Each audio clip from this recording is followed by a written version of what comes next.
ಅಮೃತ TV Karnataka news ಚಾನೆಲ್ಗೆ ಸ್ವಾಗತ.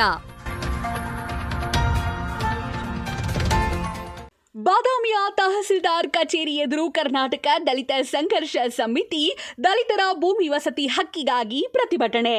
ಬಾಗಲಕೋಟೆ ಜಿಲ್ಲೆಯ ಬಾದಾಮಿಯ ತಹಸೀಲ್ದಾರ್ ಕಚೇರಿ ಎದುರು ಕರ್ನಾಟಕ ದಲಿತ ಸಂಘರ್ಷ ಸಮಿತಿ ಹಾಗೂ ಬಗರ್ ಹುಕುಂ ಸೇವಾ ಸಮಿತಿಯ ಮುಖಂಡರು, ರಾಜ್ಯ ರೈತ ಸಂಘ ಸೇರಿದಂತೆ ದಲಿತರ ಭೂಮಿ ವಸತಿ ಹಕ್ಕಿಗಾಗಿಯೂ ಪ್ರತಿಭಟನೆ ಹಮ್ಮಿಕೊಳ್ಳಲಾಗಿತ್ತು.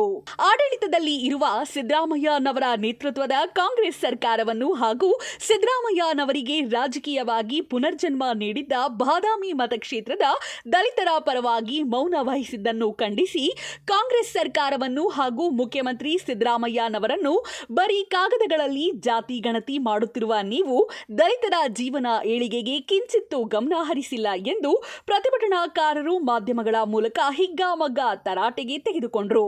ವರದಿ ವೀರೇಶ್ ಎಸ್ ವಸ್ತ್ರದ್.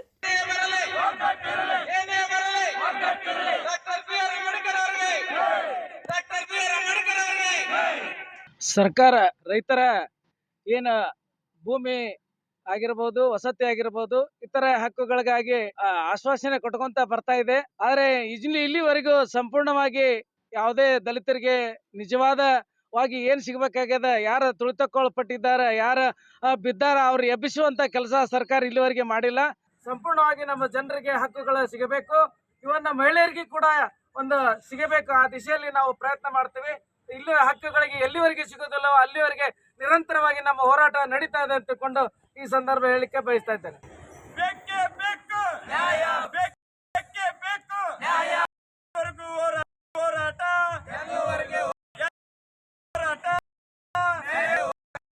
ಬರೀ ಸರ್ಕಾರ ಹೇಳ್ತೆ ಎಸ್ಸಿ ಎಸ್ಟಿ ಅವರು ಆರ್ಥಿಕವಾಗಿ ಮುಂದ್ ಬರ್ರಿ ಅಂತಾರೆ. ಆರ್ಥಿಕವಾಗಿ ಮುಂದ್ ಬರ್ರಿ ಅಂತ ಈ ತರ ಮಾಡಿದ್ರೆ ಎಲ್ಲಿ ಬರ್ತಾರೆ ಮುಂದೆ? ಎಸ್ಟಿ ಅವರಿಗೆ ಏನೋ ಸೌಲಭ್ಯಗಳು ಕೊಡ್ಬೇಕಲ್ಲ.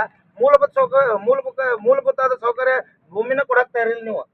ಇನ್ನ ಮುಂದ್ ಬರ್ರಿ ಅಂತ ಎಲ್ಲಿ ಬರ್ತಾರೆ? ಎಸ್ಟಿ ಜನಾಂಗದವರು, ಹಿಂದುಳಿದ ಜನಾಂಗದವರು. ನಾವ್ ಏನು ದಲಿತರು ಏನು ಅನ್ನೋದು ಸರ್ಕಾರಕ್ಕೆ ತೋರಿಸ್ತೀವಿ. ಮುಂದಿನ ಬರುವ ಚುನಾವಣೆದೊಳಗೆ ದಲಿತ ಪವರ್ ಏನು ಅನ್ನೋದು ನಾವು ತೋರಿಸ್ತೀವಿ. ಉಳುಮೆ ಮಾಡ್ತಾ ಬಂದಿದ್ದೀವಿ. 71ರಿಂದ ಸಾಗುವಳಿ ಮಾಡ್ತಾ ಇದ್ದ 100 ವರ್ಷಗಳಿಂದ ಬಂದಿದ್ದೀವಿ. ನಮ್ಮನ್ನ ಒಕ್ಕಲೆ ಎಬ್ಸೋದು ಮಾಡ್ತಾ ಇದ್ದಾರೆ ಅರಣ್ಯ ಇಲಾಖೆಯವರು ಹಾಗೂ ಸಾಕಷ್ಟು ಬೇರೆ ತಹಸೀಲ್ದಾರ್ ಅವರಿಗೂ, ಅರಣ್ಯ ಇಲಾಖೆಯವರಿಗೂ, ಮಾನ್ಯ ಮುಖ್ಯಮಂತ್ರಿಗಳಿಗೂ ಎಲ್ಲರಿಗೂ ಮನವಿಗಳು ಕೊಟ್ಟಿದ್ದಿದೆ. ಆದರೆ ಈಗಲಾದರೂ ಇದನ್ನು ಎಚ್ಚೆತ್ತು ನ್ಯಾಯ ಒದಗಿಸಿಕೊಡ್ಬೇಕು ಅಂತೇಳಿ ಈ ಮೂಲಕ ಆಗ್ರಹನ ಮಾಡ್ತಾ ಇದ್ದೀನಿ. ಇಲ್ಲಿವರೆಗೂ 34,24,873 ಅರ್ಜಿಗಳು ಸ್ವೀಕಾರ ಆಗಿವೆ. ಅದರೊಳಗೆ ನಮಗೆ ಸ್ವೀಕೃತ ಮಾಡ್ಯಾರ. ಅಲ್ಲಿ ಅನುಮತಿ ಆದಿದ್ದು ತಿರಸ್ಕೃತ ಬಾಕಿ ಉಳಿದಿದ್ದಪ್ಪ ಅಂದ್ರೆ 9,36,564 ಅರ್ಜಿಗಳು ಇನ್ನೂ ಬಾಕಿ ಉಳಿದವು. ಅವನ್ನ ಯಾವಾಗ ತಾವು ಸ್ವೀಕಾರ ಮಾಡಿ ಒಂದು ರೈತರಿಗೆ ಅದನ್ನು ಉತ್ತಾರ ಅವರ ಹೆಸರಿನಲ್ಲಿ ಕೂಡಿಸ್ಕೊಡ್ತೀರಿ ಅಂತೇಳಿ ನಾವು ಈ ರಾಜ್ಯ ಸರ್ಕಾರದ ಮುಖ್ಯಮಂತ್ರಿಗಳ ಗಮನಕ್ಕೆ ತರಾಕತ್ತೀವಿ.